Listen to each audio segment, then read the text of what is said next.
Salut à tous et salut à toutes et bienvenue avec Sylvain. Alors dans ce vidéo tutoriel consacré à GMaker, aujourd'hui je vais vous montrer comment faire pour incorporer une fonction en provenance de DRPG Maker, à savoir la possibilité de faire passer un brouillard par-dessus le reste du screen, de l'écran. Donc je pars du QVG Action RPG et je vais constater que ce QVG Action RPG dans son workflow est en 320 par 240. Donc je vais déjà commencer par redimensionner une image dans ces overall settings du workflow. Et donc en 4 tiers 320 par 240 pixels. Donc je vais chercher une image de brouillard. Hop. Que je vais éditer avec GIMP, mon logiciel de retouche préféré. A savoir que Paint est déconseillé pour ça, parce que lorsqu'il enregistre le PNG, que je sache, il ne gère pas la transparence. Que je sache. Maintenant c'est tout à fait possible peut-être de le paramétrer, mais personnellement je n'ai pas trouvé. Enfin merci de commenter si vous me dites que Paint peut le faire. Donc je trouve une image en 256 par 256 qui est la résolution par défaut d'RPG Maker XP. Et je vais redimensionner cette image en 320 par 240. Échelle des tailles de l'image, dans l'image, 320, hop, je désélectionne ça, par 240. Échelle. Et je vais faire nouvelle image. Dans options avancées, je vais décider que remplir avec transparence. Et je vais la faire d'une largeur du double, soit 640 par 240, je garde 240 en hauteur. Voilà. Alors, ce qu'on va faire, c'est qu'en fait, on va coller cette image en deux fois, ici à gauche et ici à droite. Donc, je vais simplement configurer la grille. 320, hop, par 240. Et afficher la grille. Ainsi que aligner sur la grille. Donc que fais-je maintenant? Je clique sur ce petit bouton de sélection rectangulaire. Je sélectionne, j'aurais pu simplement sélectionner, copier. Et je colle là. Je déplace en prenant un petit nuage. Et je la recolle à gauche. Voilà. Donc maintenant j'ai une nuage. J'ai une image que je vais enregistrer sous nu nuage, que je l'appelle, dans Pictures, qui est le dossier, en fait, mes images, mes Pictures et le nom anglais des dossiers de Windows. Voilà. Du nuage.png, car ce sera non pas du XF, du format propre à GIMP, mais une image utilisable dans IGMaker. Hop, je peux tout fermer. IGMaker dans lequel je reviens. Et je vais donc entrer cette image du nuage. Et je vais aller dans mes menus. Menu où je crée deux graphiques.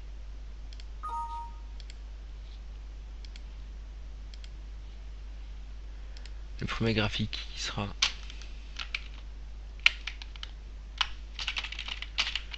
nuage et le deuxième graphique sera nuage suite. Voilà. Qui ont tous les deux ce graphique là.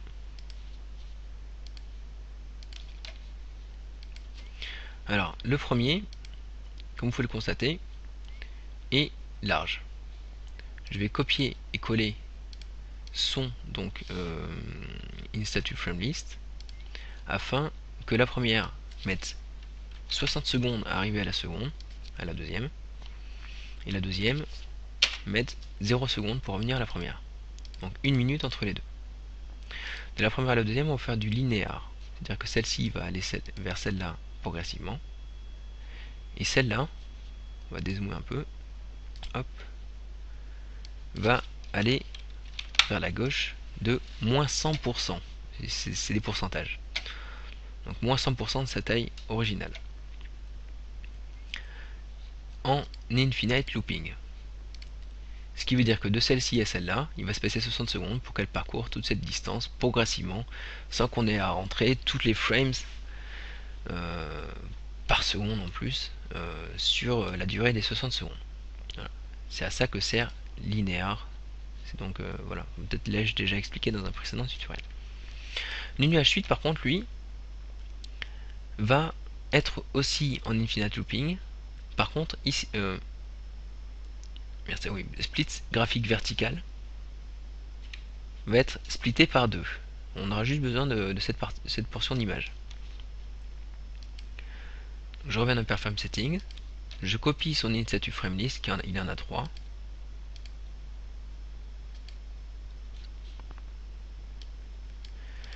Et en fait, de la première à la deuxième, il va se passer 30 secondes.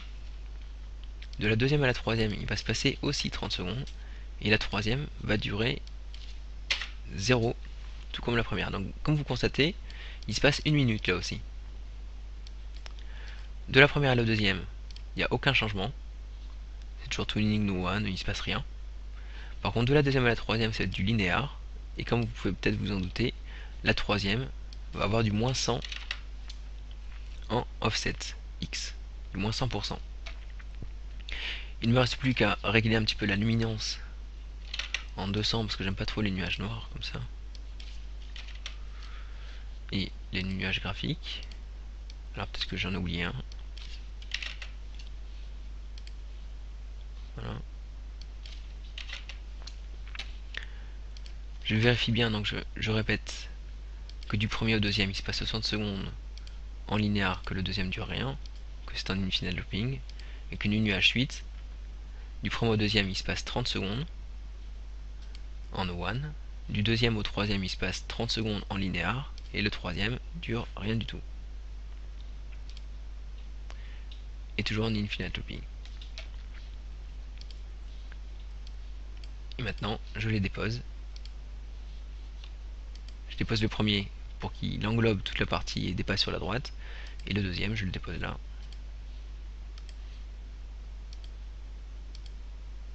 Alors je vais directement jouer à ce jeu, sans passer par le titre.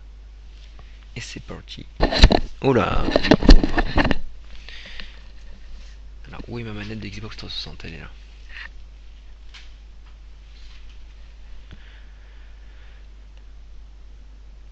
Donc vous pouvez le constater, il y a des nuages pour l'instant qui se déplacent, tout se passe bien.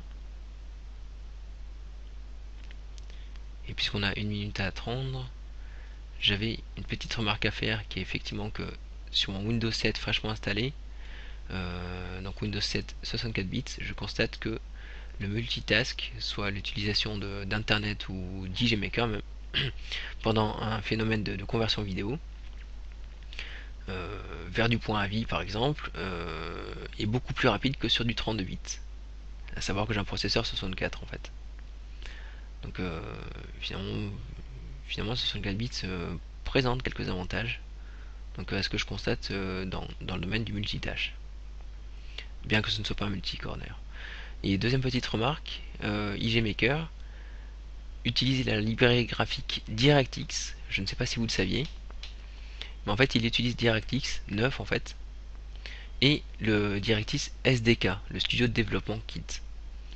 Ce qui fait que grâce à ce studio de développement, il va pouvoir exporter les sons en exact, XACT, donc vers le XNA4, qui est le format de XNA Game Studio, de Visual Studio 2010 ou du Windows Phone Developer Tools, écrit en langage C#, soit C dièse. Voilà. Ça pour vous introduire à peut-être quelques vidéos tutoriels que je vous ferai par la suite, quelques voire peut-être nombreux, concernant donc la programmation en C#. Et là on constate que les nuages continuent de passer. Il me semble qu'une minute s'est bien passée. Il est bien minuit et donc il ne me reste plus que 29 jours d'essai. Et ben un jour de moins en étant noob pour IGmaker. J'étais 30 jours de version d'essai noob, plus que 29 jours maintenant. Un jour c'est passé, super. Merci beaucoup de m'avoir suivi. Ciao ciao.